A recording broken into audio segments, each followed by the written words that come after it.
Kelompok kerja Panitia Perekrutan Badan Pengawas Pemilu Oku Selatan mulai melakukan penerimaan dan pemeriksaan berkas calon peserta setelah sebelumnya melakukan sosialisasi ke kecamatan. Persyaratan pengawas tingkat kecamatan, yakni usia minimal 25 tahun, berdomisili di Oku Selatan, bukan anggota partai politik, ijazah minimal SMA sederajat, tidak ada keterikatan perkawinan dengan penyelenggara pemilu, ASN harus izin atasan. Penerimaan dan penyeleksian berkas digelar selama sepekan ke depan hingga 27 September mendatang. Saat ini 21 sampai 27 itu adalah pendaftaran dan penerimaan berkas. Nanti kita lihat apakah butuh perpanjangan.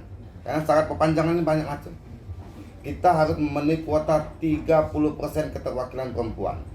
Apabila keterwakilan perempuan 30% itu belum terpenuhi, maka Bawaslu Oku Selatan wajib melaksanakan perpanjangan. Perekrutan pengawas merupakan tahapan pemilihan umum legislatif dan presiden Februari 2024 mendatang.